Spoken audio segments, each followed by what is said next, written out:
as today. It's probably about $6 or $7.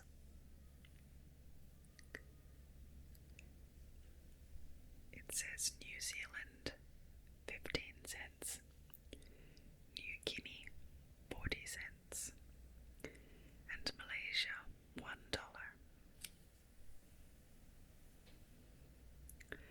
Its main feature is patterns for pantsuits to knit, which I'm so excited to show you, and a lot of back to school stuff.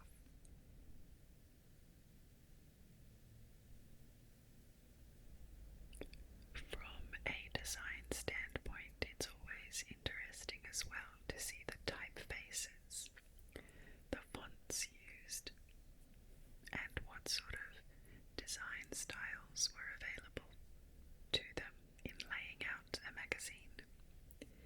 So, let's have a look inside.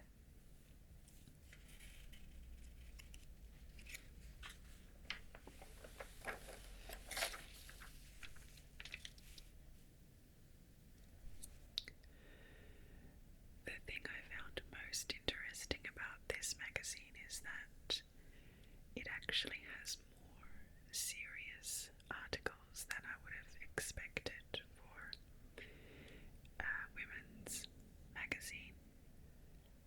The last time I looked at a modern women's weekly, it was pretty much full of stuff and nonsense. So it's fascinating that this is the #1 featured story. You can see it's an article about the crown of thorns starfish, which was a pest to the Great Barrier Reef.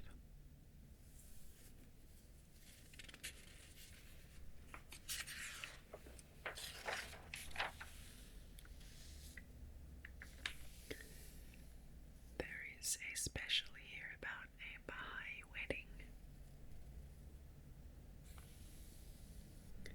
It's so interesting to me that this made such a splash.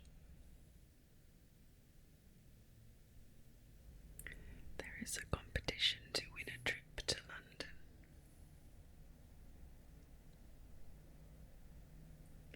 Looks like you had to draw or make a poster.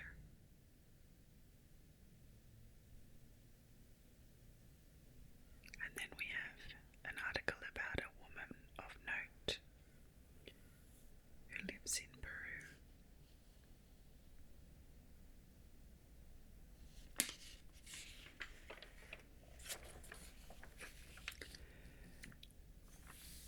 This ad on the left is hilarious. It's just an ad for an indigestion remedy. And I just find it so funny that they have chosen a picture of a man with a somewhat inscrutable facial expression to illustrate indigestion.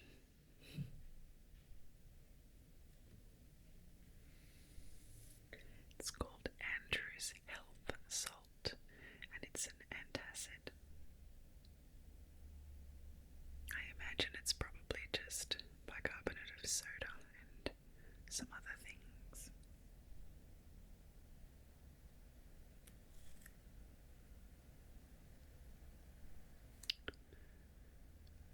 To travellers home from overseas assignments. So this is one about a concert pianist in Russia.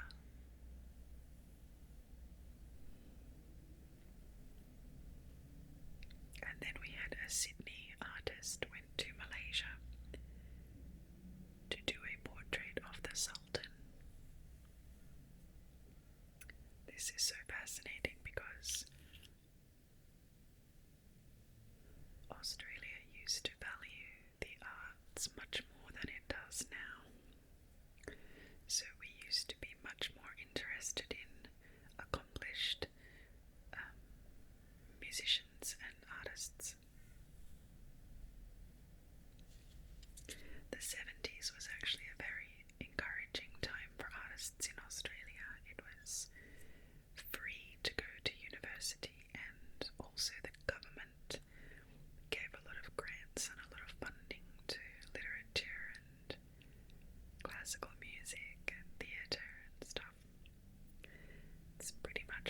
opposite these days.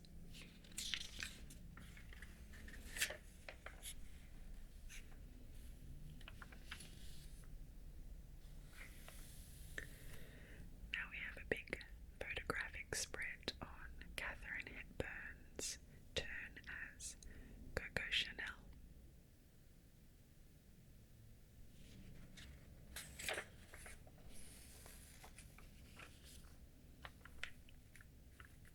Here's another fascinating ad. It's about sheets.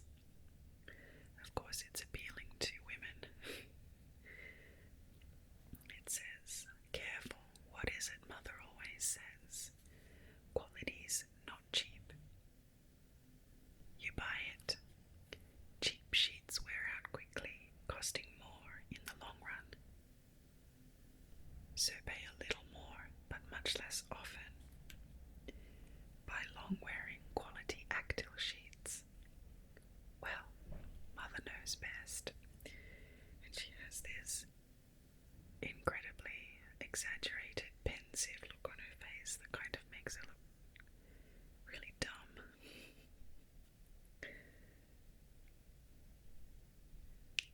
Something I've noticed in the page advertising of eras gone by is how much more verbose they are.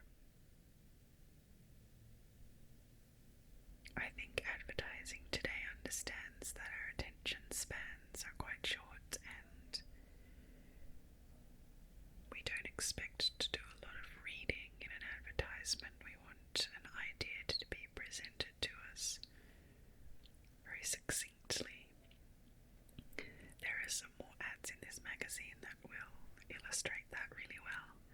There's a particularly hilarious lipstick ad that I want to show you, but we'll get there. This is great, this article here. It's about a woman who was a solo pilot. It says, "I'm sorry I kept you waiting so long," said lone British airwoman Sheila Scott, tearful but smiling, on her arrival at Parafield Aerodrome, South Australia, after her 10-day ordeal in the England-Australia commemorative air race. So this was really quite an achievement. And I love her outfit. It looks like a wool pantsuit, purple with a really vibrant psychedelic shirt underneath. I kind of want to be her. And this is really another great example of how different the content is in these magazines these days, because I don't think this type of article would make its way into the Woman's Weekly now. It's a lot of stuff about Australian celebrities, American celebrities, who's getting divorced, who's had an affair, who's having babies, and are they raising them right? Just nonsense.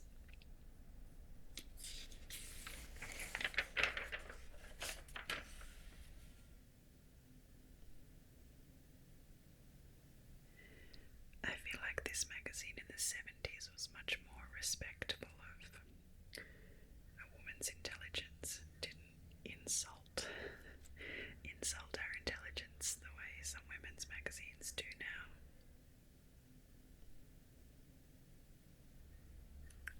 This is hilarious. It's an ad leading with a picture of a mermaid and the big word marriage, but it's actually an ad for sardines. How those two things are related, I don't know.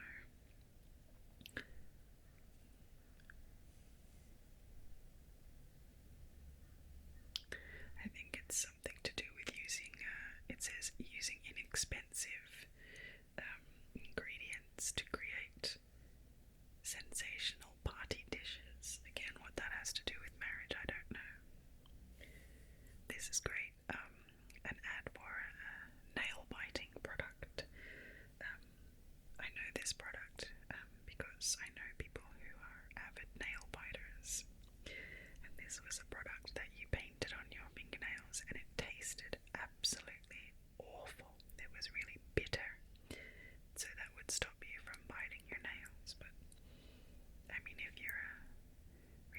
first nail biter, I think you just bit your nails anyway and dealt with the taste.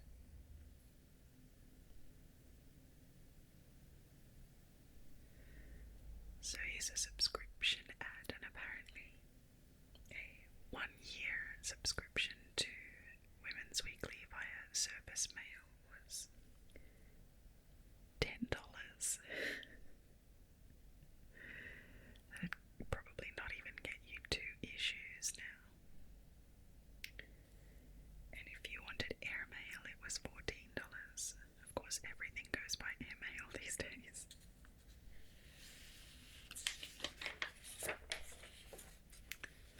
I absolutely love looking at the kinds of foods that were in fashion in the 70s, 60s.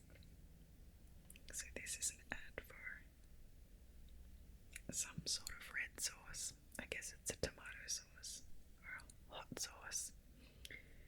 And they've got a whole bright red lobster and a very cheeky tagline: a man loves a little sauce from his wife.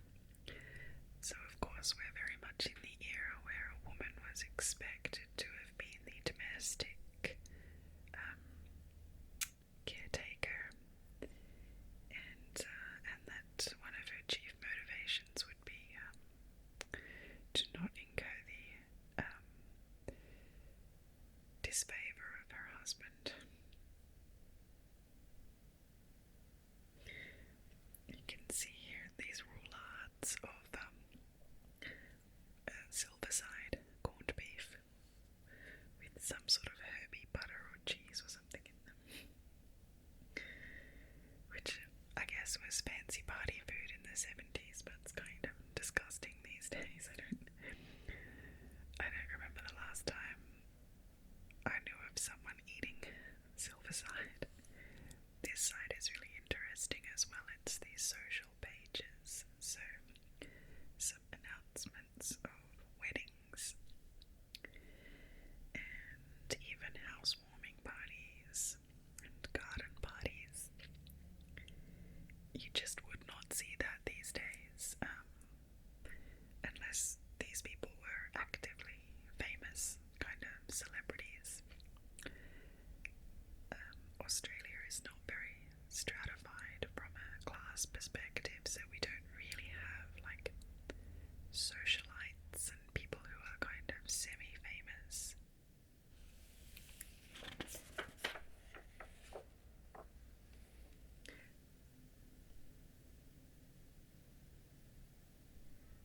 This on the left here is the hilarious ad that I wanted to show you. So it's just the most overwritten, bloated ad copy I've ever seen.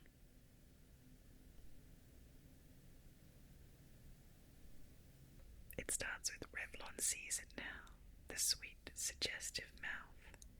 So for starters, what does that even mean? Like, as Revlon, are they admitting that they've been like missing the mark up to this point? And then you've got this woman in a white crochet dress with a very wan expression on her face, and of all things, a white bunny in her lap that you almost can't see and doesn't really have anything to do with anything. But the copy here is just the most hilarious thing. It says, "The young colour mouth, spilling over with frost. Not cold, silver-plated frost, but warm, sweet, mouth-coloured frost. With a soft velvet blush coming through. We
Post sisters Roylene and Betty Arkenstall. And their design sensibilities are so incredibly 70s. You've got the wicker lounge with the palm frond pattern, the red-orange dining set with the daisy patterned tablecloth, the orange lamps,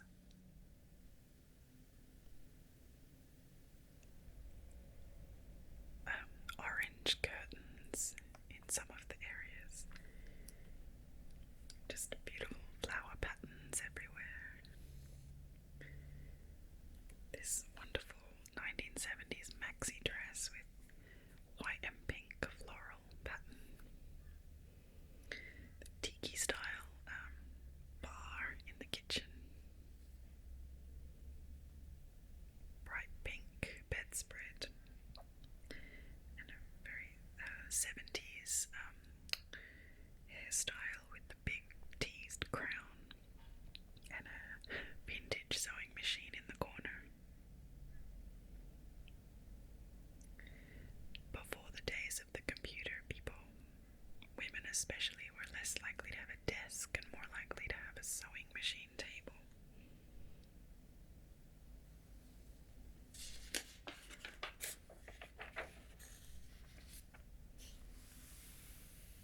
Oh, and here's the ladies lazing outside of their house with their puppy dog and some cushions, just casually, as you do.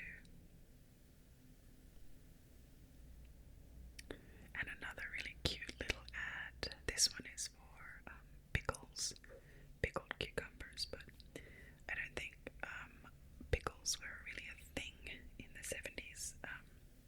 So they're calling them bread and butter cucumbers because people probably didn't really know what to do with them. So, and there are some hilarious suggestions like I add 2 tablespoons to fried rice while cooking, which is insane. Add to your curries, says this cucumber with like an Indian hat on. I mean, God, casual, like stereotypes, racial stereotyping is just hilarious.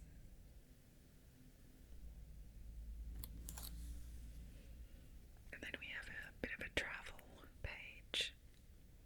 So this is the cliffs of the Murray River.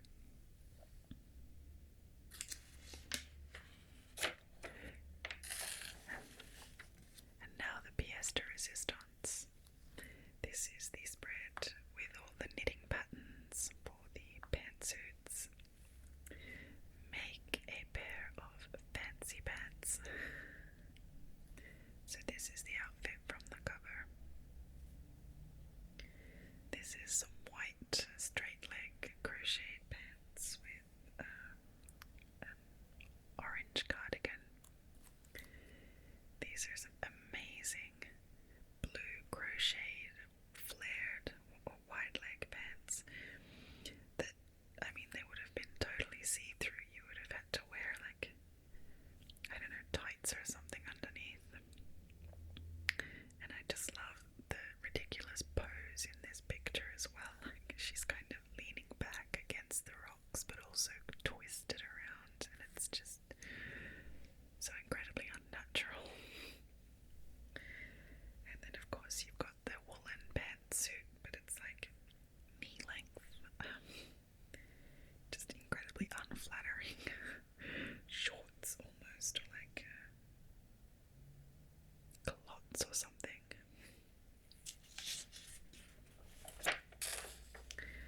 But they didn't give you pictures for everything, so this page here is now the actual blow-by-blow instructions of how to do the knit work. Which, it's funny because they advertise it as simple, but I mean, I don't know how to knit or crochet, but this doesn't seem simple to me. This wooden salad bowl is incredibly indicative of the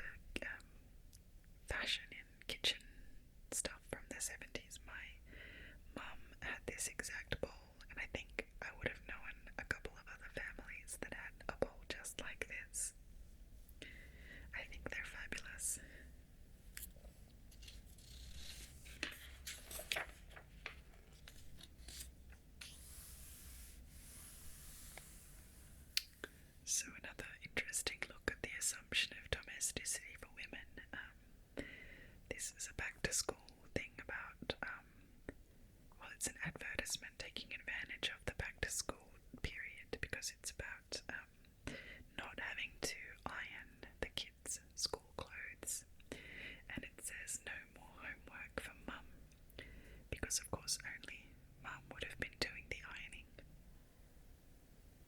as was the case in my house.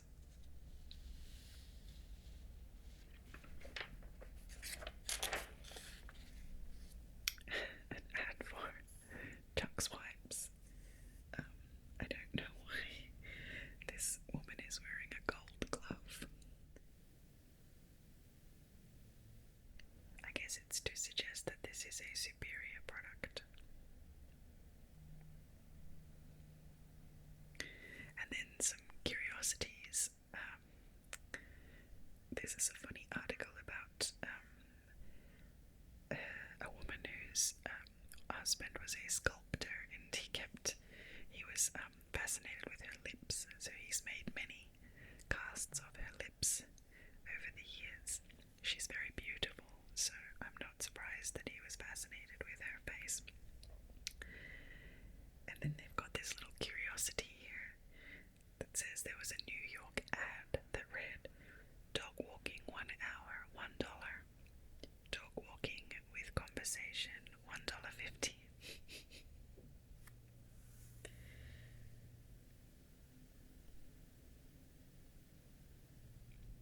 And then we've got an advert for deodorant. And they've taken some photos of how it performs in a sauna environment. I've never heard of this brand, so I can only presume they went out of business.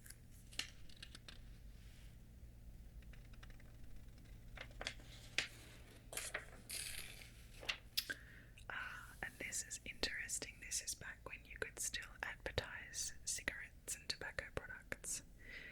Sometime during my lifetime, I think in the 80s, it became illegal to advertise tobacco products in Australia. So, of course, plenty of people are still addicted to cigarettes, but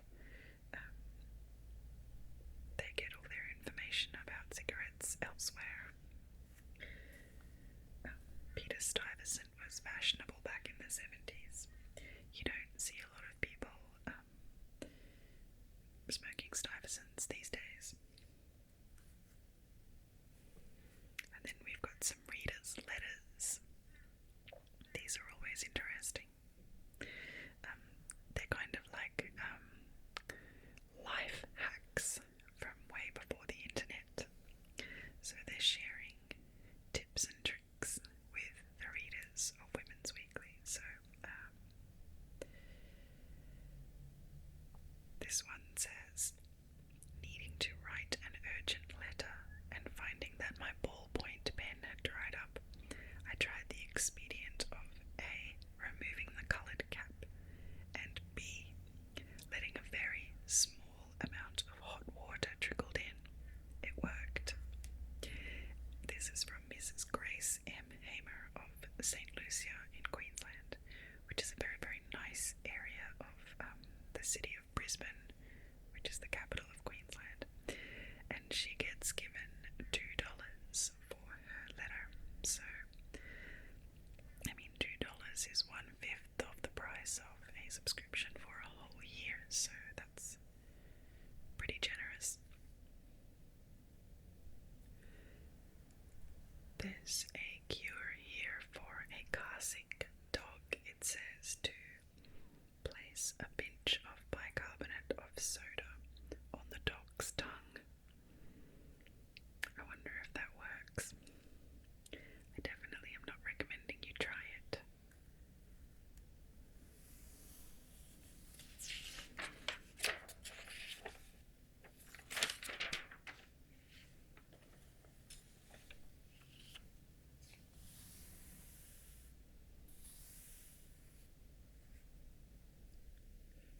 So this is an advertisement for antiperspirant deodorants.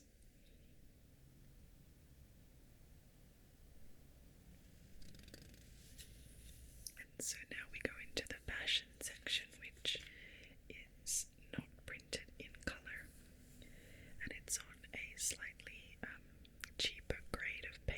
So this is like a satin coated paper, and this is uncoated, like newspaper stock.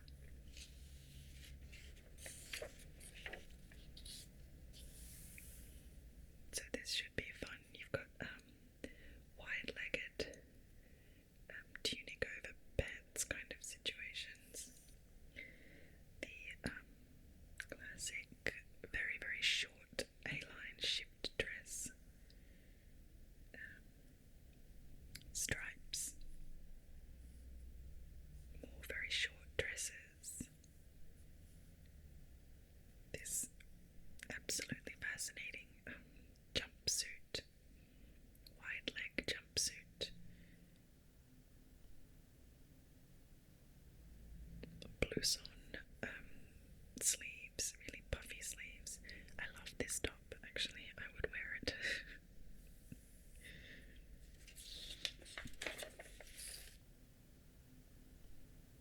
This is hilarious for the over 30s.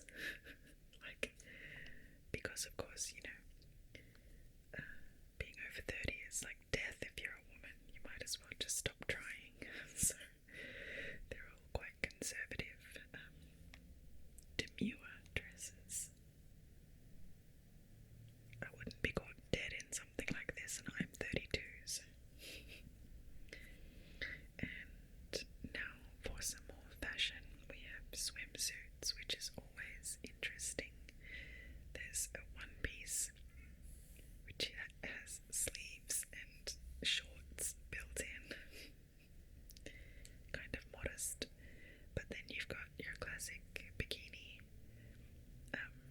very low cut. I think the 70s was the first time that low cut bikinis were in fashion. And this one is a swimsuit with a skirt at the bottom.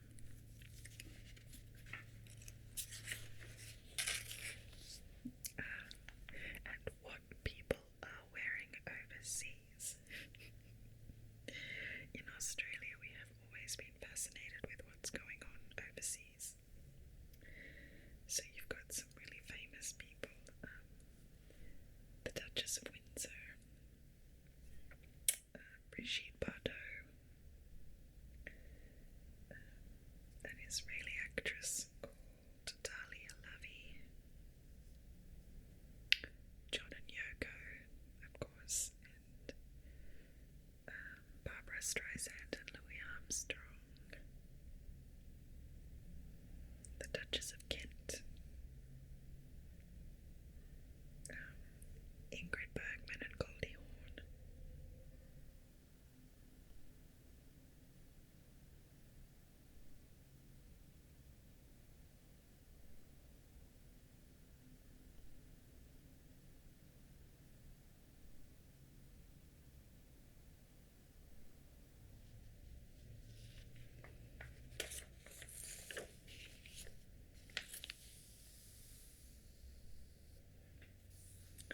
What people are wearing in Brisbane.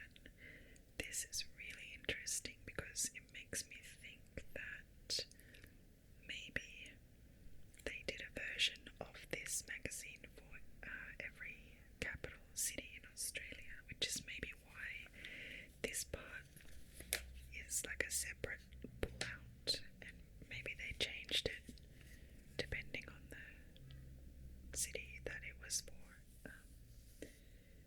Because otherwise I don't really know why the rest of Australia would be interested in what people were wearing in Brisbane.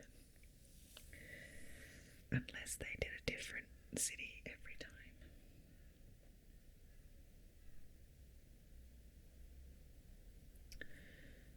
And now we've got the back to school section in earnest. Some advice about how to help kids settle into school. Of course, it was all about mummy and teacher. You don't really ever see depictions of fathers with their kids. This little school uniform is very indicative of the kinds of things you wear to school in Australia. In Australia, all almost every school has a uniform, and even the state public schools.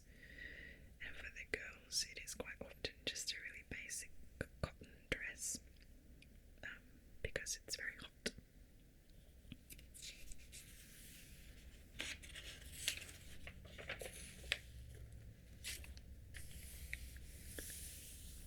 Another ad for school uniforms.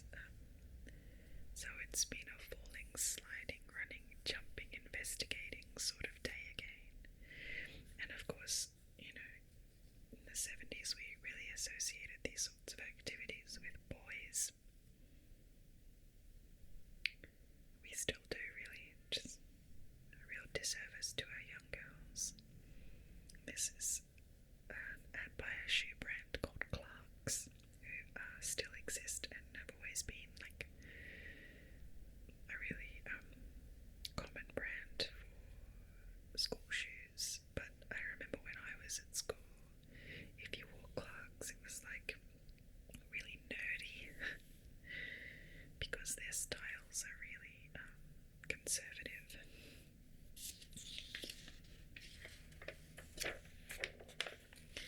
And then you actually had the option of making kids' uniforms back in the 70s. So they've got some patterns for leisure wear, and then school tunics and blazers. This is a really typical boys' uniform for young primary school, just a cotton collared shirt and little shorts. Kids kind of still wear this, the boys too.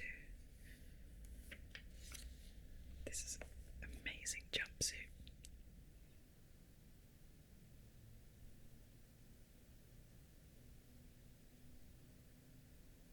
If you look at the lunch plan, it's like Monday, mid-morning, they get 1/3 pint of free school milk. So I guess that was still a thing in the 70s. You didn't get free milk at school when I was a kid. And 2 or 3 rusks. I have no idea what a rusk is. I think it's one of these like dry biscuits, or kind of like a savoury cracker type of thing. And the suggested lunch is 2 wholemeal rolls, one filled with egg seasoned with chopped parsley, the other with cheddar cheese and capsicum pieces, crisp lettuce heart, carrot sticks, apple, fresh orange juice, frozen at home in a plastic drinking flask. This is so incredibly typical of the 70s and 80s. Surprisingly quite healthy, I think, because it's a lot of just, fresh, unadulterated ingredients. Lunch on Tuesday is 4 slices of buttered wholemeal bread, 1 chicken wing, 2 ounces of cream cheese, a small tomato, a banana, 3 celery sticks, and orange juice. Wednesday is 2 slices of wholemeal bread with peanut butter, chopped dates, 2 crisp bread biscuits, buttered, 2 ounces of cheese, lettuce leaves, apple, carrot sticks, and a small jar of bawbor, which is what we call papaya, with undiluted orange juice added. So there's a lot of fruits and vegetables and cheese and bread in the kids' lunch in the 70s. And that was certainly also the case when I was in school in the 80s. It suggests in winter some soup instead of the sandwiches. You definitely wouldn't want to have celiac in the 70s, because every single one of these school lunches has sandwiches of some kind. It's funny when you talk to people from other cultures, and the concept of having a sandwich for lunch is really foreign to them. But in Australia, it's so incredibly common.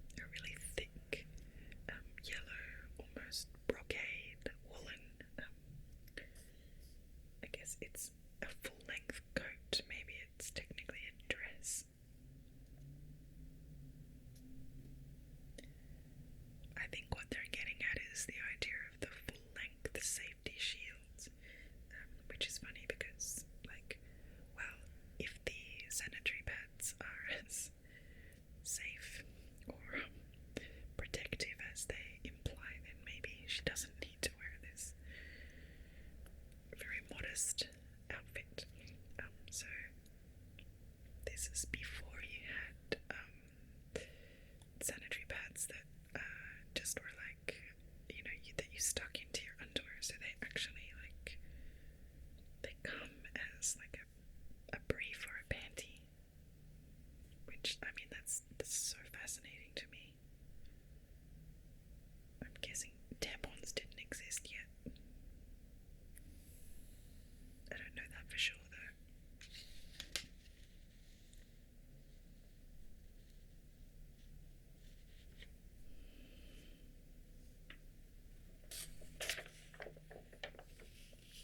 An ad for Whiskas cat food, this still exists.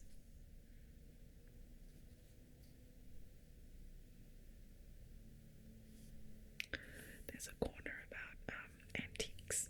You can ask questions about your antiques.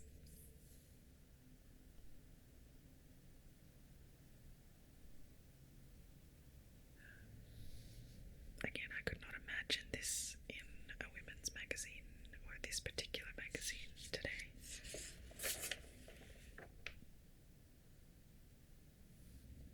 There's an ad here for tinned pineapple by a company called Golden Circle, which is still a big deal in Australia. They do a lot of our canned goods. Such a 70s dessert with the cream and the tinned fruit and some more cream and walnuts. Oh, and sponge cake. So it's like a trifle in a cup. Oh look, actually look, this is an ad for tampons, so obviously they did exist, and they advertised them in the 70s basically the same way they do now, which is to illustrate the kinds of activities you are free to do, and while wearing white. So they haven't really come up with new ways to advertise tampons in quite some time.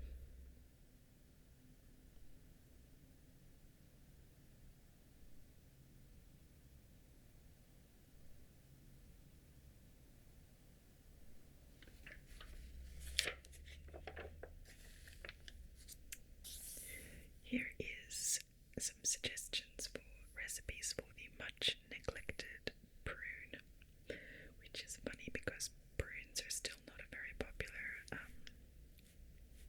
dish or recipe item in Australia.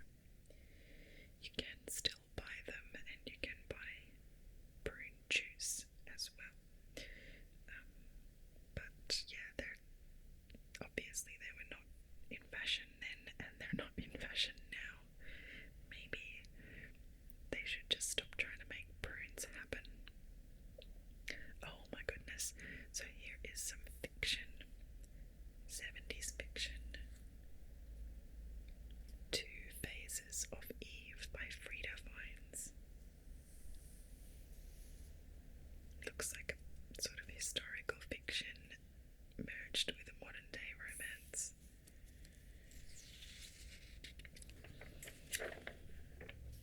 And it goes across the page here. This is the story here. Meanwhile, you have an ad for an anti-germ toothbrush. Whatever that is.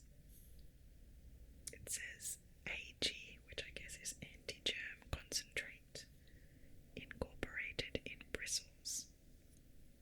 Yeah, sure it is. And here is an ad for cotton buds. That's what we call Q-tips. And this is kind of funny because they're showing the different uses for it. So like gum to clean your gums, cleaning your eyes, your fingernails, makeup, scratches, and they're showing the Q-tip. But then when they suggest nose buds and earbuds, they don't actually show you what they mean, what they intend. They're a little bit modest to show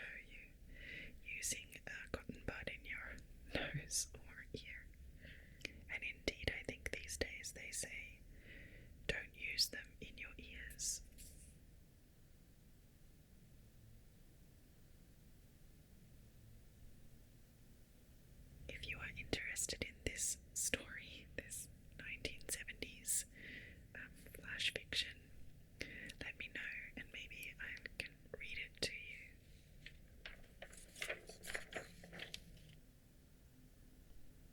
Here's another fiction. There's a story called Find a Crooked Sixpence, which is the second installment of a dramatic three-part serial by Estelle Thompson.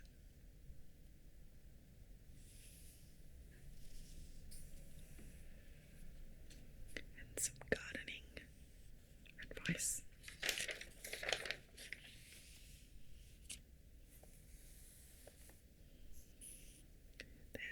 This is the Find a Crooked Sixpence story. Oh my goodness, horoscopes.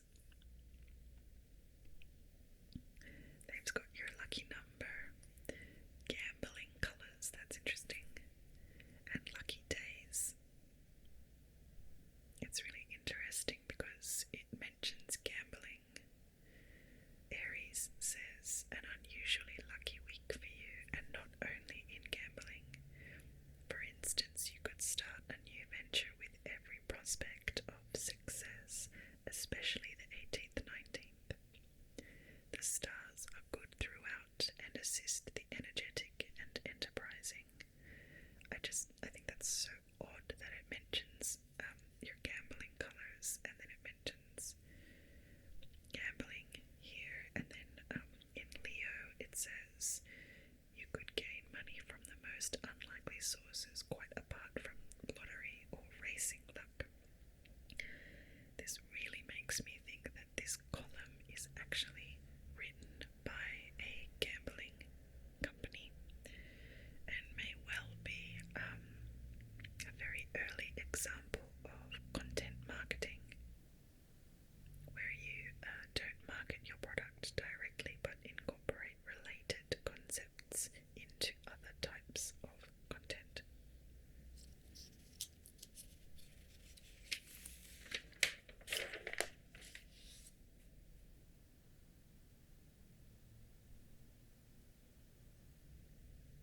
This advert is interesting because I did not realise that Veet's hair removal cream had been around for so long.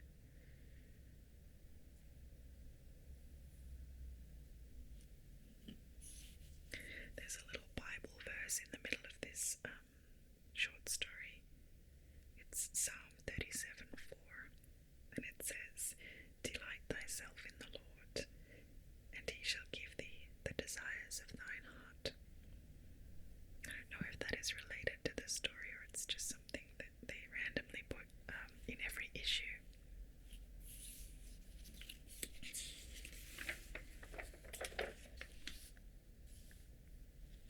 And then there's another short story called And the Little Dog Laughed. So, it's so interesting to see fiction being given such prominence in a sort of entertainment magazine. Here's an advert for hair dye. L'Oreal. L'Oreal Fair and Cooler, the quick, gentle blonding cream with exclusive conditioners. And then here is another tampon ad. The first day tampon with a picture of, I guess, a mum and her daughter.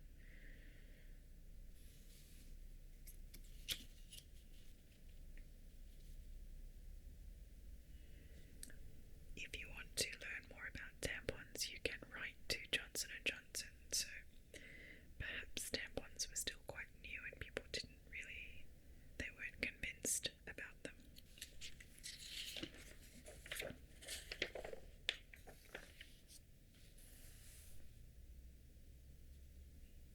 There's some interesting ads on the side here. This one is for mosquito repellent or insect repellent, and it says, "Your baby could be bitten 20 times tonight."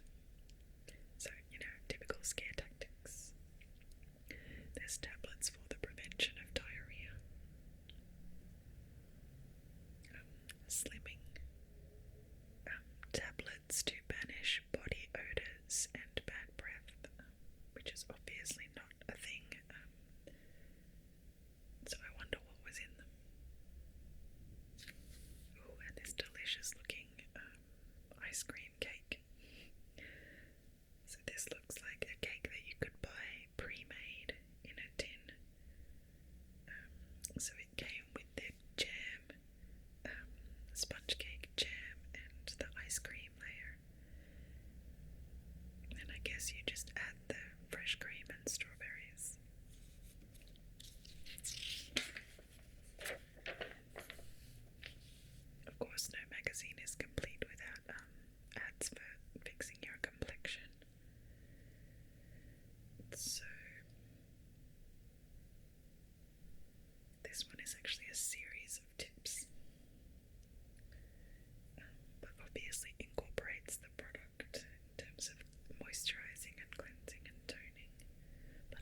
that's what she's going to say.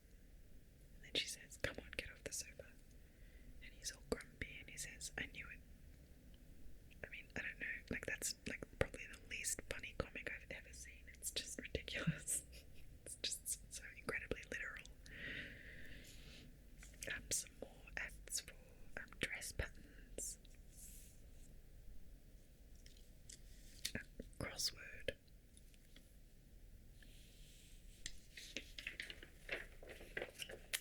And the last page is an ad for Arnott's Biscuits, which is a really popular company. They still make these assorted biscuits, or we call them biscuits. You might call them cookies in America.